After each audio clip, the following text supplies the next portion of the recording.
Good morning, students. Welcome back on my YouTube channel. Let's start our chapter second. We already continued this units and measurement. ठीक है, चलिए शुरू करते हैं zero से hero तक का सफ़र। हमारी अगली वीडियो में आपका बहुत बहुत स्वागत है। ठीक है, चलिए करते हैं। तो पिछली क्लास में हमने कहाँ तक पढ़ा था, चलिए देखते हैं। तो हमने कहाँ तक पढ़ा था, फंडामेंटल एंड ड्राइव्ड यूनिट्स तक पढ़ा था। ठीक है, आगे क्या पढ़ने वाले थे हम, सिस्टम ऑफ यूनिट्स। ठीक है, तो चलिए पढ़ते हैं कि क्या देखा है, सिस्टम ऑफ यूनिट्स क्या होती हैं। ठीक है, इसके वेरियस टाइप्स के बारे में बताओ क्या होती है। ठीक है, तो देखिए क्या होती है, सिस्टम ऑफ यूनिट्स क्या होती है। A complete set of unit which is use to measure all kind of fundamental and derived quantities is called system of units. ये बोल रहा है कि मान लीजिए हमारी कोई भी फंडामेंटल और ड्राइव्ड फंडामेंटल तो हमने पढ़ा था क्या होता है, ड्राइव्ड जो हमें फंडामेंटल से जिस चीज़ को ड्राइव करते हैं उस यूनिट को इकट्ठा करके इनका कोई भी सेट बनाना। ठीक है, सेट पता होगा आपको, मैथ में पढ़ते हैं।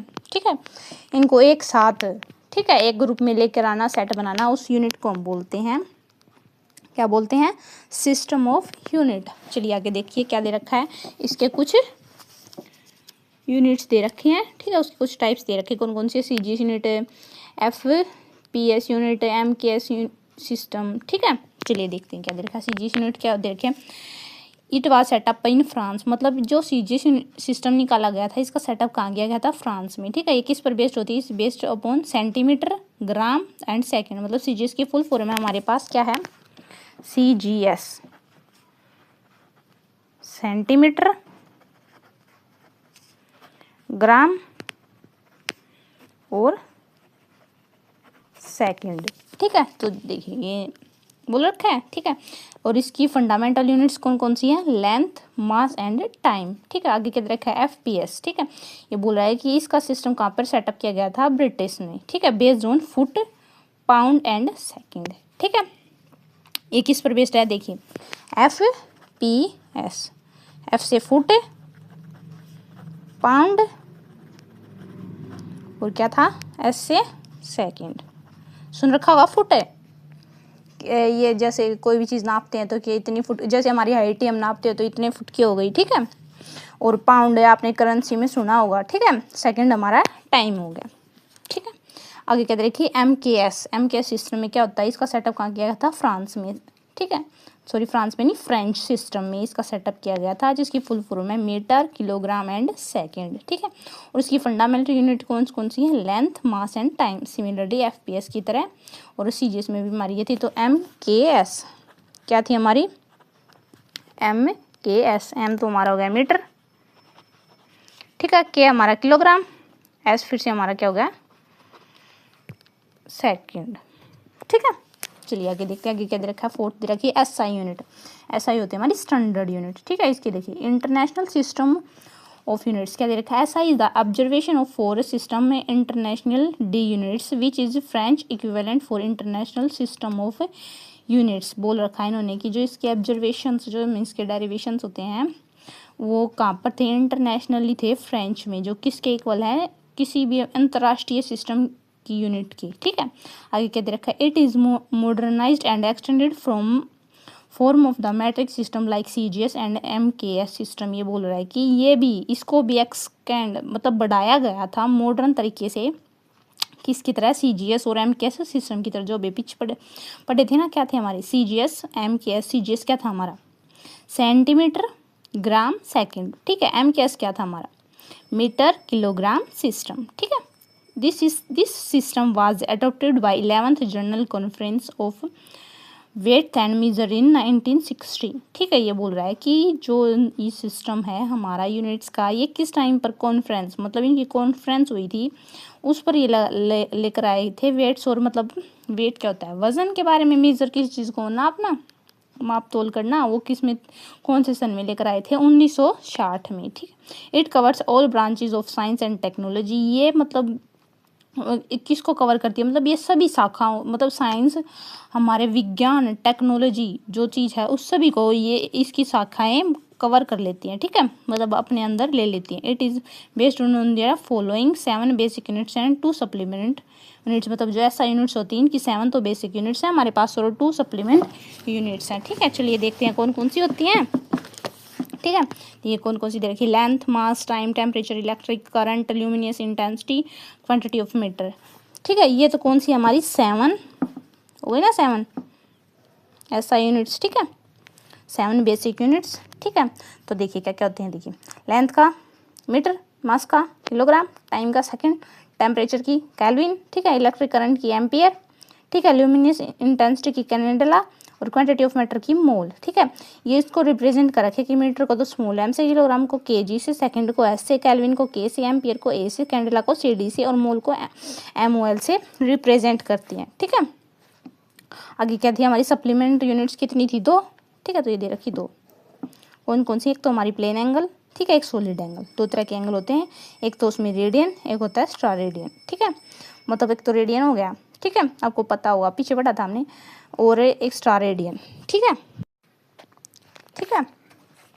तो जो हमारा प्लेन एंगल होता है रेडियन में वो 2D में होता है, और जो हमारा सॉलिड एंगल होता है स्टार रेडियन वो 3D में होता है। कैसे होता है चलिए बताती हूँ मैं आपको।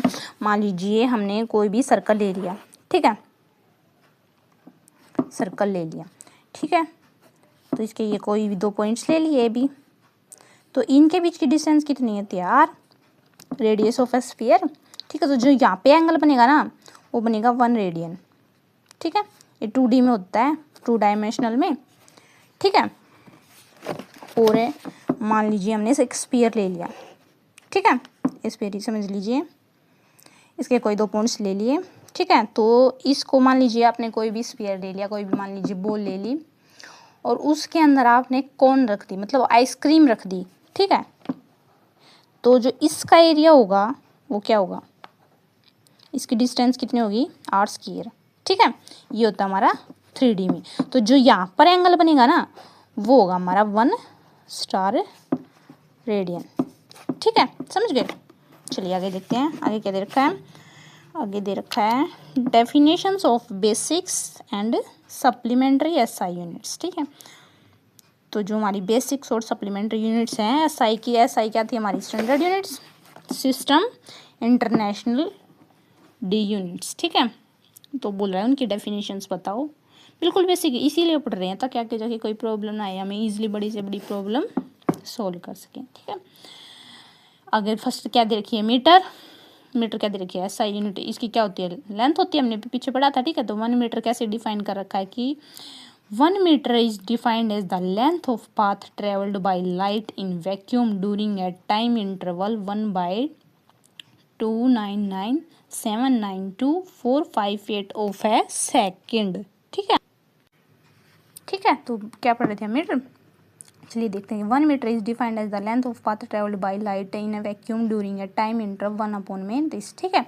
तो ये बोल रहा है कि मान लीजिए हमारा कोई भी वैक्यूम है, ठीक है, ये कंटेनर मान लीजिए ये हमारा वैक्यूम है, तो इसके अंदर से मान लीजिए कोई भी लाइट ट्रेवल कर रही है, तो ये बोल रहा है इस लाइट जो ये ट्रेवल कर रही है तो इसकी लेंथ जो है ना उसको मापने के लिए कितनी सेकेंड से 1/में ये कुछ यूनिट दे रखी है, ठीक है। तो उसको मापने के लिए जिस यंत्र मतलब जिस मटेरियल का यूज़ किया जाता है उसको बोलते हैं मीटर। जैसे रियल लाइफ एग्जाम्पल ले तो मान लीजिए हम कोई भी कपड़ा खरीदने जाते हैं, ठीक है, तो उसको बोलते हैं कि इतना मीटर कपड़ा हमें चाहिए, तो 1 मीटर किसके इक्वल होता है, 100 सेंटीमीटर, ठीक है। नॉर्मली अगर हम देखें तो आगे क्या दे रखा है, किलोग्राम दे रखा है कि ऐसा यूनिट्स क्या है, किलोग्राम की हमने पढ़ी थी, मास होती है तो क्या दे रखा है, 1 kilogram is the mass of a prototype cylinder of a platinum iridium alloy whose height is equal to is the diameter preserved at the International Bureau of Weights and Measures at Sevres near Paris, ठीक है। तो क्या बोल रहा है कि kilogram क्या होता है हमारी इसकी ऐसा यूनिट की थी मास, तो इन्होंने बोल रखा है कि एक मान लीजिए हमारे पास प्रोटोटाइप सिलेंडर है, ठीक है, मतलब वो किस किस का मिश्रण है, कौन कौन सी धातु का, प्लेटिनम और इरिडियम, ठीक है। तो उसका जो मास है वो किसके इक्वल है, उसकी मान लीजिए कोई भी क्या था, ये सिलेंडर था हमारा, ठीक है, ये सिलेंडर दे रखा है, तो इन्होंने बोल रखा है जो इसकी हाइट है ना h वो किसके इक्वल है, जो इसका डायमीटर है सिलेंडर का उसके इक्वल है, ठीक है। और इस कंडीशन को, इसको प्रिजर्व का कहाँ कर रखा है, मतलब इस चीज़ को, मतलब ये चीज़ रियल में एग्जिस्ट करती है, जो कहाँ पर है, International Bureau of Weights and Measures at Sevres near Paris, मतलब पेरिस की कोई जगह है, उसमें इस चीज़ को वेट मेजर किया गया है, मतलब ठीक है, वेट्स तोला गया और मापा गया, कहाँ पर, नियर पेरिस में, सेवरस में, ठीक है। आगे क्या देखा है, सेकंड क्या होती है हमारी, ऐसा यूनिट क्या होती है सेकंड्स की टाइम, तो इन्होंने एक सेकंड को किसके इक्वल मानना है, एक सेकंड हमारी इक्वल होती है ड्यूरेशन, जिसका टाइम पीरियड दे रखा है इन्होंने 91926317770 periods of radiation corresponding to the transition between two hyperfine levels of a ground state of a cesium atoms। इन्होंने बोल रखा है कि सीजियम हमारा जो एक एटम होता है, उसकी मान लीजिए हमारी कोई भी ग्राउंड स्टेट है एनर्जी की, ठीक है, या नंबर ऑफ एटम्स लगा ली, तो जो उसके हाइपरफाइन स्ट्रक्चर्स हैं और जो एनर्जी लेवल्स हैं, ठीक है, मतलब ये कहाँ पर इंटरेक्ट कर सकता है, तो बोल रखा है इनके बीच में जो ट्रांजेक्शन्स होती है ना, ठीक है, वो क्या दे रखी है, इनके बीच में जो ट्रांजेक्शन्स होती है उनका टाइम पीरियड दे रखा है कि वो इतने टाइम में होती हैं, ठीक है। उस चीज़ को इन्होंने सेकंड के इक्वल मानना है, ठीक है। एम्पियर क्या होता है हमारा, एम्पियर इसकी ऐसा यूनिट्स होती है हमारी इलेक्ट्रिक करंट, ठीक है।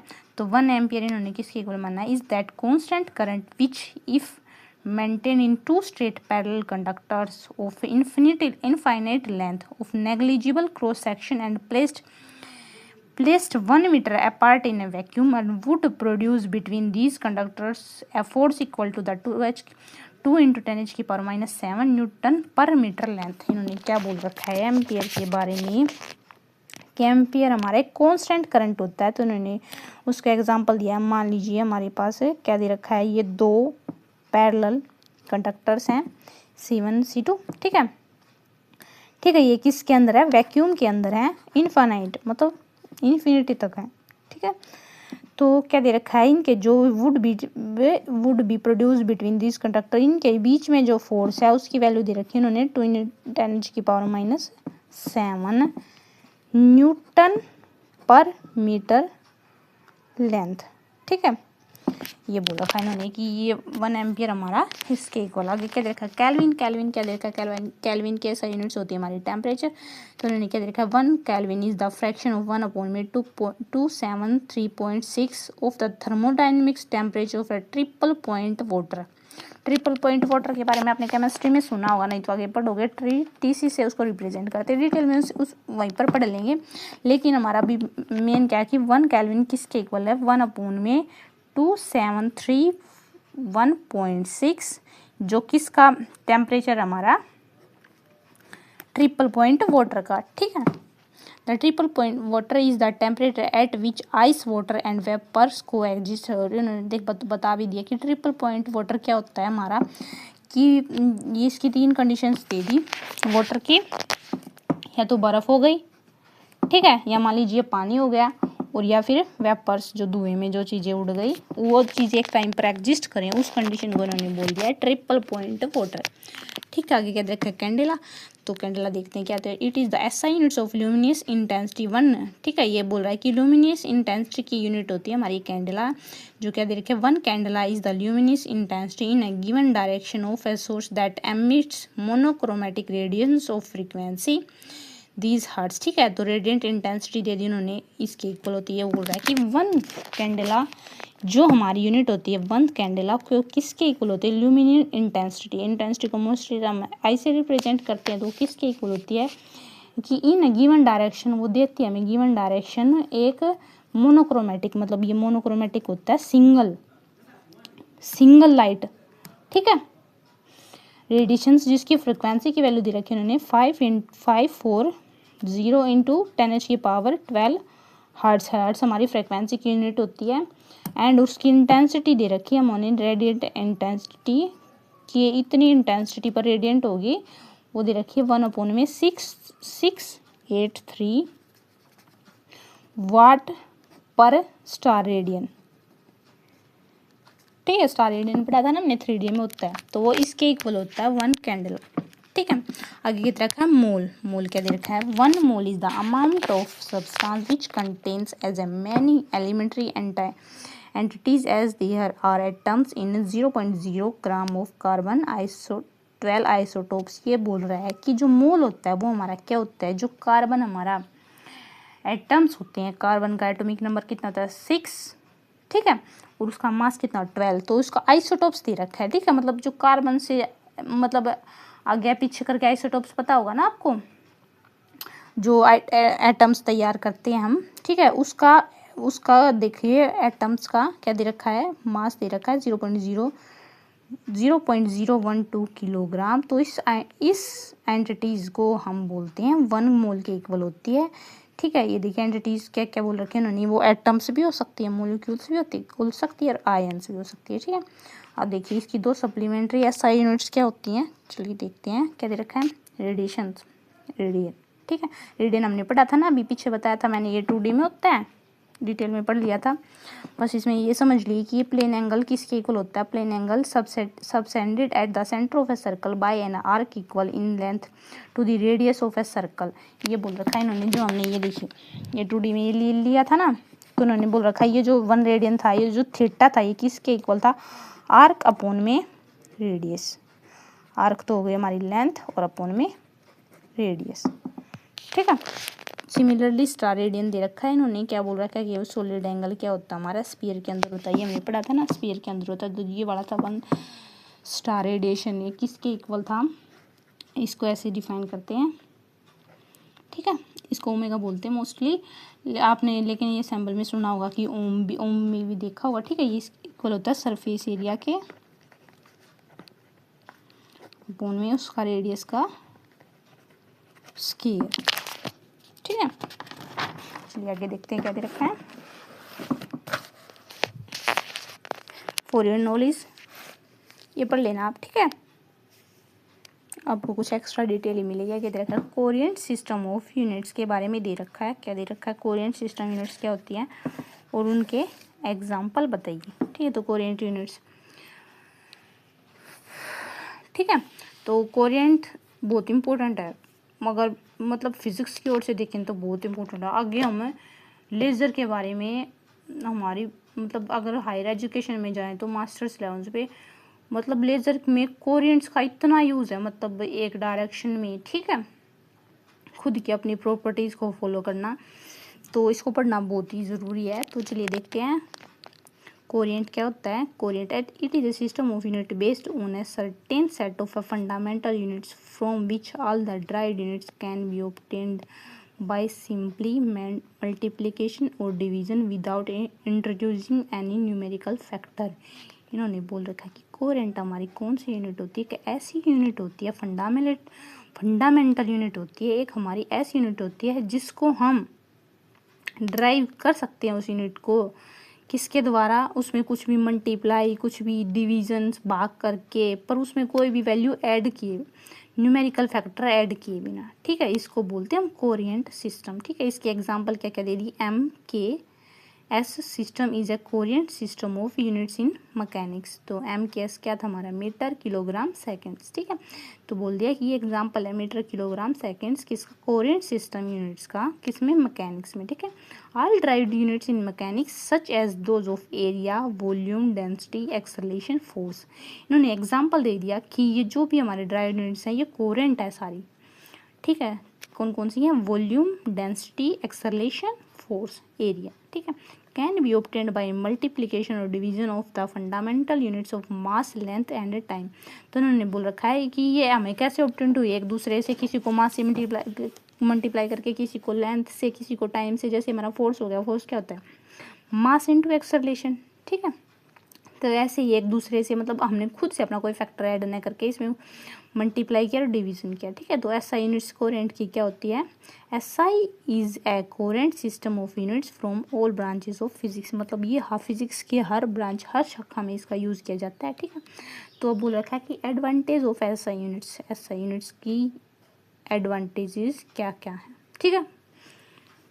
मतलब अगर इस चीज़ को हम यूज़ करते हैं इसको, तो हमें क्या क्या फ़ायदे मिलेंगे, ठीक है। तो चलिए देखते हैं advantage of SI units over other systems of units. बोल रहा है कि और दूसरे सिस्टम्स के ऊपर ओवर ज़्यादा SI यूनिट्स की क्या एडवांटेज हैं, ठीक है। तो चलिए देखते हैं। SI units is a coherent system of units.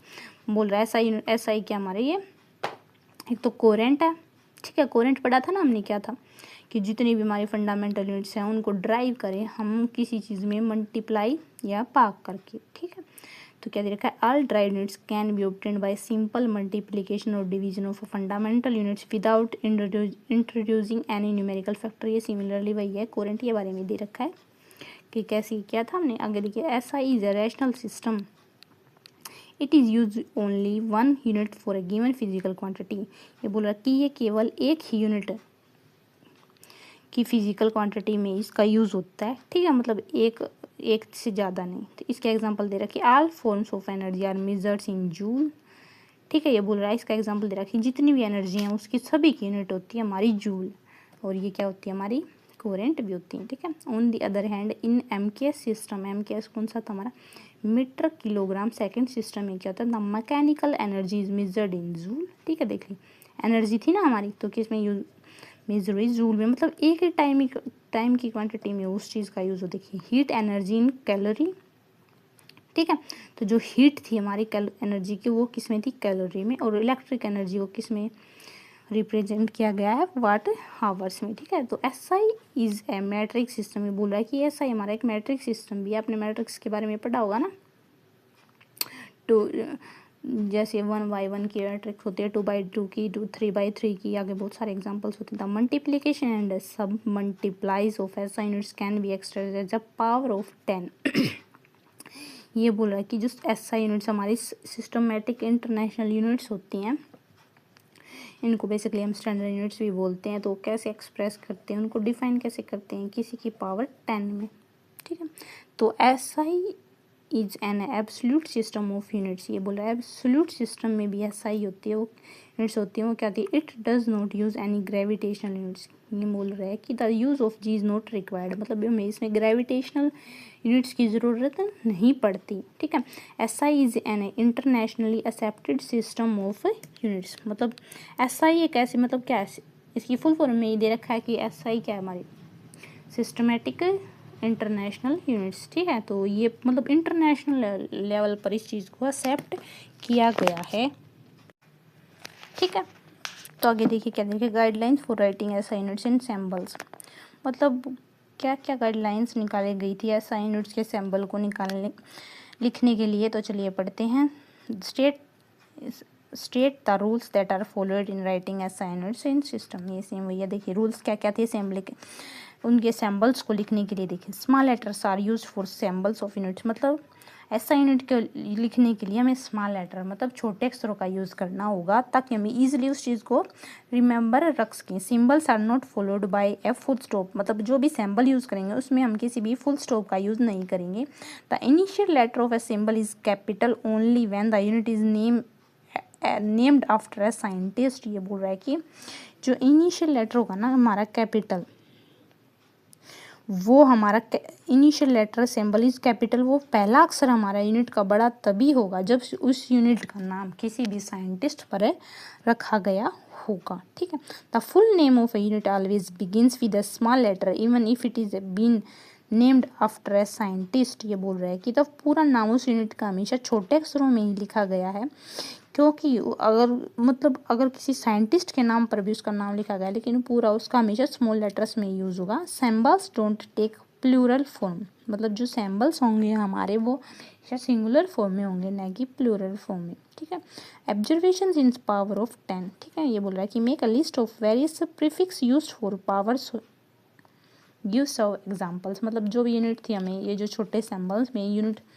Use किया है हमने, इन्होंने छोटे सिंबल्स में, उसके बारे में क्या बोल रहा है कि उनकी पावर के बारे में लिस्ट बनाओ। तो क्या दे रखी है, इन पावर ऑफ 10, ये पढ़ा था ना हमने, इनकी पावर 10 होती है। देखिए क्या दे रखा है, when the magnitude of a physical quantities are very large or very small it is convenient to express them in the multiples or सब मल्टीपल्स ऑफ एसआई यूनिट्स। तो इनको प्रीफिक्स मतलब होता है, आपने इंग्लिश में भी पढ़ा होगा, प्रीफिक्स मतलब पहले जो वर्ड यूज़ होता है वो किस तरह अरेंज किया गया था। तो देखिए चलिए देखते हैं, प्रीफिक्स फॉर पावर ऑफ 10 क्या क्या दे रखा है उन्होंने। देखिए ये टेबल बना रखी है, मल्टीपल प्रीफिक्स सिंबल, सब मल्टीपल प्रीफिक्स सिंबल। ठीक है, ये देखिए क्या दे रखा है इन्होंने, ये दे रखा है 10⁻⁴ हो गया हमारा डेका, 2 हो गया तो हेक्टो, 3 हो गया तो किलो, 6 हो गया तो मेगा, 9 हो गया तो गीगा, 12 हो गया तो तेरा, और 15 हो गया तो पीटा, और 18 हो गया तो हेक्सा। ठीक है, इनको सैम्पल देखो। फर्स्ट तो हमारा यही उठा लिया डी वाला, डी का लास्ट वाला कौन, डी ए कहाँ से उठा लिया, लास्ट वाला। ठीक है, हेक्टो में ओनली एच यूज़ कर दिया, किलो का के, मेगा का कैपिटल एम, क्योंकि मेगा का कैपिटल एम इसीलिए यूज़ किया गया है क्योंकि हमने पढ़ा था ना पीछे किसी साइंटिस्ट के नाम पर होगा। तो गीगा का कैपिटल जी, टेरा का टी, पीटा का पी, और हेक्सा का ई। ठीक है, अब सब मल्टीपल्स मतलब जो मतलब 1 की पावर अपॉन में जो चीज़ यूज़ करके होती है ना उनको रिप्रेजेंट किया गया है। 1 10⁻⁻1 को डीसी, -2 को सेंटी, 3 को मिली, 6 को माइक्रो, 9 को नैनो, -12 को पिको, -15 को फैमटो, और -18 को एटो। इनके सैम्पल्स दे दिए, फर्स्ट लेटर्स स्मॉल। ठीक है, डी हो गया, सेंटी का सी, मिली का एम, माइक्रो का म्यू, नैनो का एन, पिको का पी, फैमटो का एफ, एटो का ए। कुछ एग्जाम्पल इन्होंने कि 1 मेगा ओम किसके इक्वल होता है हमारा 10⁻⁶।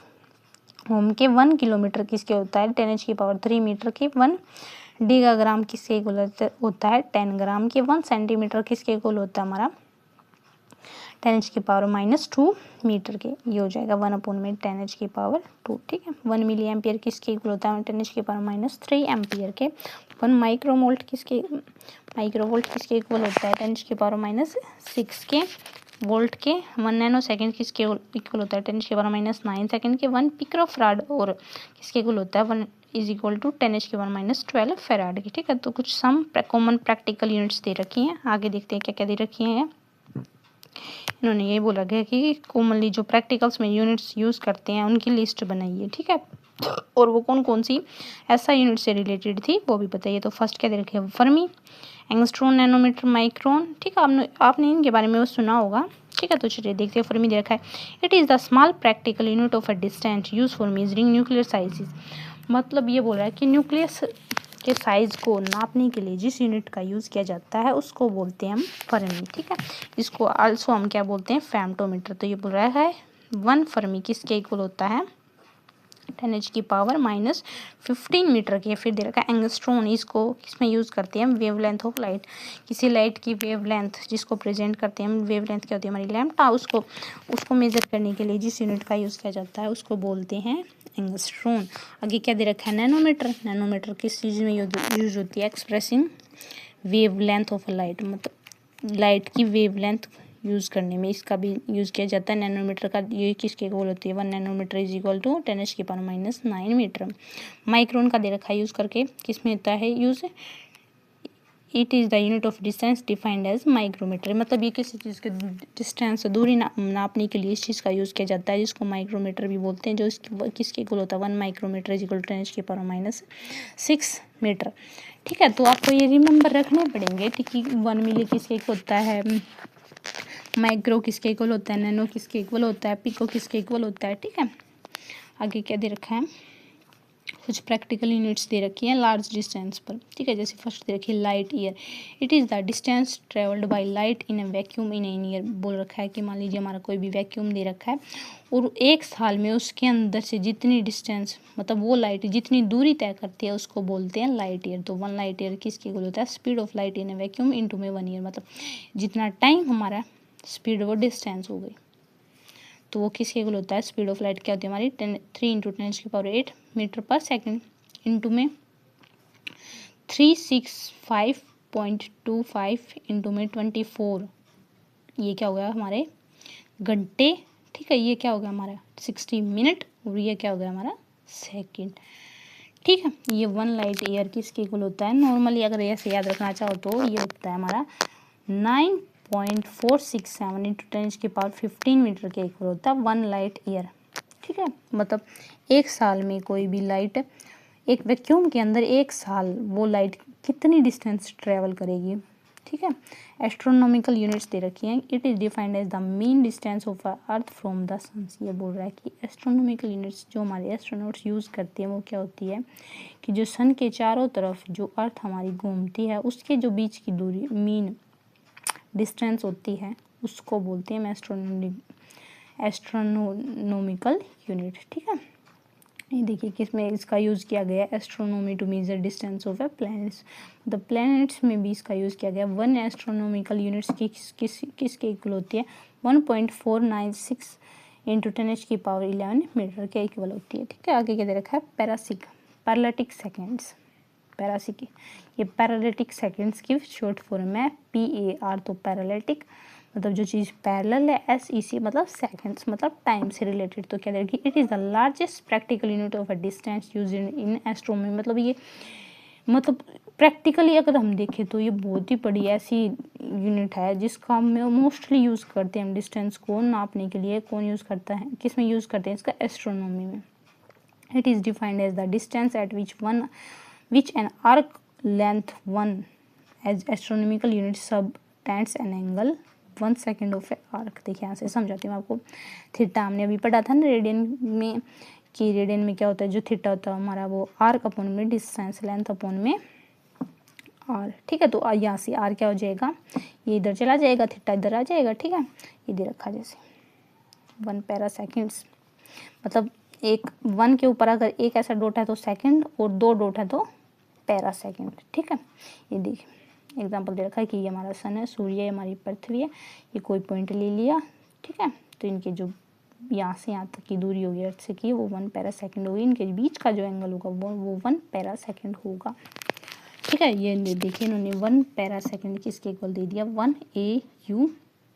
AU क्या थी हमारी, एस्ट्रोनॉमिकल यूनिट, और उसके अपन में क्या है 1 पैरा सेकेंड। ठीक है, तो 1 एस्ट्रोनॉमिकल यूनिट्स किसके इक्वल थी, 1.496 न्यूटन की पावर 11 मीटर के, और 1 पैरा सेकेंड्स को इन्होंने किसके इक्वल दे दिया, 1 अपॉन में 3620 इंटू में पाई अपॉन में 180 रेडिएशंस के। तो ये कि 1 पैरा सेकेंड को लर्न करना है, तो ये किसके इक्वल हो जाएगा, 3.08 इंटू 10 की पावर 16। मतलब मगर लाइट्स ईयर से कंपेयर करें तो 3.08 की जगह क्या था 3। ठीक है, और 10 की पावर क्या था 8, यहाँ पर उसका डबल हो जाएगा 16, और वहाँ पर था मीटर सेकंड, और यहाँ पर खाली क्या आएगा मीटर। ठीक है, आगे ये रिलेशंस दे रखा है कुछ एस्ट्रोनॉमिकल यूनिट्स और लाइट पर सेकंड्स के बीच में, ये पढ़ लेना। ठीक है, आगे हमारी और भी यूनिट्स हैं, इनके बारे में हम कल डिस्कस करते हैं। और कल हम ऐसे कुछ एग्जांपल्स पढ़ेंगे जो हमारी नीट में आने के चांसेस बहुत ज़्यादा हैं। ये दे रखी हैं, जैसे प्रीवियस ईयर क्वेश्चंस दे रखे हैं। मतलब ऐसा बुक का यही फ़ायदा है कि मतलब चाहे इसमें थोड़ी डिटेल्स में दे रखी हो, लेकिन एग्जाम्पल हमें एक तो प्रीवियस ईयर मिलेंगे और प्रैक्टिस हमारी इन्हीं से होगी। ठीक है, तो NCERT में क्या होगा, हम मतलब थोड़ी सी अगर पढ़ना चाहते हो मतलब उस चीज़ को कम वर्डों में समझना चाहते हो, किसी भी चीज़ को, किसी भी टॉपिक को, तो NCERT पढ़ो। लेकिन अगर आपको प्रॉब्लम्स सोल्व करनी है तो आप सिर्फ SL अरोरा को ही फॉलो करो नीट के लिए। ठीक है, क्योंकि बहुत से क्वेश्चन SL अरोरा में से ही आते हैं। ठीक है, जिसमें आपको साथ में सॉल्यूशन भी मिल जाता है। तो अगर वीडियो पसंद आई तो लाइक शेयर कमेंट ज़रूर करें, और ये बताइएगा आपको कौन सा टॉपिक सबसे ज़्यादा अच्छा लगा। ठीक है, और कोई भी क्वेरी हो तो डायरेक्ट कमेंट करें बिना हेजिटेट किए। ठीक है, मैं आपकी रीत का फिज़िक्स एजुकेटर हमेशा आपका साथ दूंगी। आप किसी भी टाइम पर कमेंट करके क्वेश्चन पूछ सकते हैं, मैं रिप्लाई देने की पूरी कोशिश करूँगी। तो ठीक है बच्चों, आज के लिए इतना ही। मिलते हैं अगले क्लास में। अगर वीडियो पसंद आई तो लाइक शेयर कमेंट ज़रूर करें।